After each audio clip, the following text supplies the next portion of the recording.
All right, let's dive right into this. Welcome to our latest explainer, where we're going to investigate what is, hands down, the ultimate locked room mystery of the literary world. We are looking at a 15th century compendium of knowledge that to this very day, literally no one on Earth can read.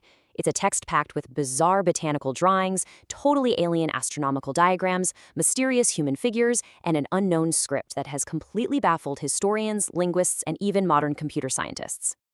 Now, I want to start right here with this quote from Renée Zellweger, who is a foremost expert on the text. Because if you spend any time scrolling online, you might occasionally see these wild, sensational headlines claiming that the code has finally been cracked.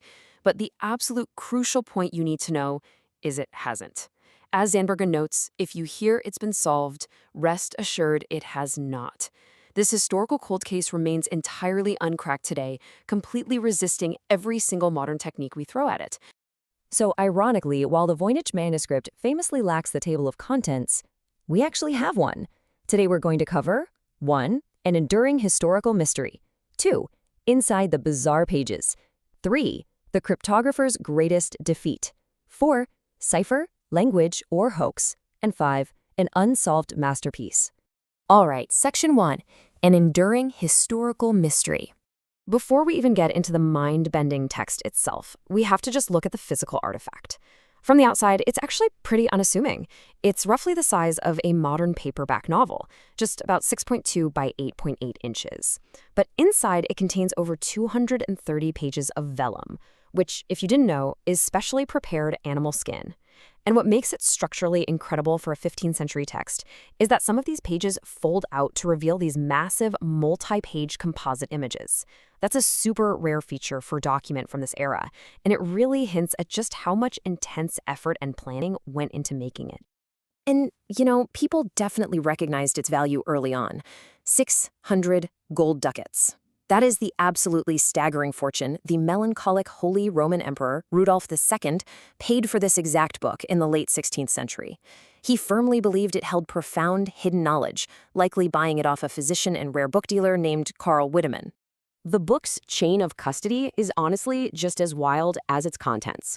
After Emperor Rudolph II, it passed through the hands of royal physicians and 17th century alchemists like Georgius Bartius. Eventually, it ended up hidden away from the Italian government by a group of Jesuits, only to be dramatically rediscovered decades later in 1912. A Polish-American antiquarian bookseller named Wilfrid Voynich found it in an Italian villa, and yeah, that's exactly how it got its famous name. Today, after Voynich entirely failed to sell it for his massive $100,000 asking price, it safely resides at Yale University's Voynich Library. Moving on to Section 2, Inside the Bizarre Pages. Okay, this is where things get truly weird. We're going to dive straight into the visual madness of the manuscript to see exactly why it's captivated and totally frustrated scholars for centuries.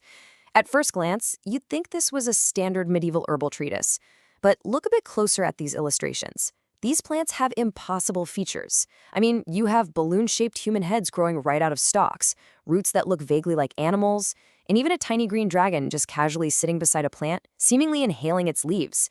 It's a catalog of nature, sure, but a nature that absolutely does not exist on our Earth. Then you flip to the astrology and cosmology section. But again, what sky are they even looking at here? It's completely alien.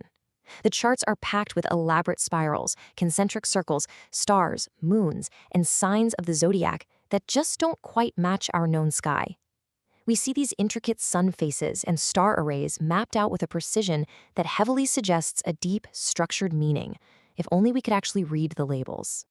And then we hit what is, without a doubt, the most bewildering section of the whole book, the bathing section. The pages here are just covered in illustrations of naked women, some wearing crowns, wading or bathing in these bizarre, interconnected green and blue pools of liquid. They're surrounded by elaborate ploving, tubes, and occasionally some strange beasts. Are we looking at alchemical processes here, some sort of medical treatments, or something else entirely? The visual narrative is so incredibly rich, but utterly impenetrable. Which brings us to part 3, the cryptographer's greatest defeat. With visuals this compelling, brilliant minds have naturally spent lifetimes trying to break the script, and they have utterly failed. This frustration goes back centuries. In 1639, an alchemist named Georgius Bartius owned the manuscript. He was so hopelessly confused by the thing that he sent copies to Athanasius Kircher, who's basically the greatest cryptographic mind of his day, literally begging him for help. Barshias actually complained that this riddle of the Sphinx was uselessly taking up space in his library. We don't have Kircher's reply, but given the book is still unread today, it's pretty safe to say he was totally stumped too. Fast forward to the modern era, and the list of defeated cryptologists reads like a who's who of historic geniuses. World War II hero and codebreaker Alan Turing? Defeated. The FBI? Defeated. In the early 1900s, a guy named Professor William Newbold boldly claimed he'd finally solved it, arguing it was a microscopic shorthand where you needed a magnifying glass to read tiny Greek letters hidden inside the pen strokes. But his theory was completely debunked. Why? Because it relied on the 13th century figure Roger Bacon inventing the microscope centuries before it actually existed. So what is it about this script that makes it arguably the greatest unsolved problem in the history of cryptography? Well, it flows left to right, with really clear paragraphs and character groupings that look remarkably like real words. But the alphabet itself consists of 34 to 70 totally unknown characters. You've got strange upside-down V's, letters that look exactly like the number 8, and linked P's standing back to back. Despite throwing our most advanced artificial intelligence and modern statistical analysis at it, the script just refuses to yield a universally accepted translation. It is the ultimate locked room mystery. So, Part 4, Cipher, Language, or Hoax. Since we literally cannot read the text, researchers have to step back and interrogate what this script actually represents. The first two big theories pit a complex cipher against an entirely new, undocumented, real language. If it is a cipher, it's vastly more complex than a simple substitution code. But here's what's truly mind-bending. Modern statistical analysis proves that the distribution of words in the Voynich manuscript perfectly matches the natural flow and mathematical distribution of a real human language. It is absolutely not just a random sequence of symbols. Plus, certain word clusters only show up in specific sections, like botanical terms magically only appearing near the plant drawings. That strongly suggests real structural meaning, not just random doodles. But there is a third and honestly highly plausible theory. What if it's just a brilliant hoax? Author Gary Shaw points out that people back in the day loved a good scam just as much as we do now. He introduces this concept called performative secrecy, which is essentially using the illusion of a grand, unsolvable mystery to rip off a rich noble who is desperately looking for ancient magic. Imagine creating a book of complete gibberish, making it look incredibly profound, and then selling it for an absolute fortune to someone like Emperor Rudolph.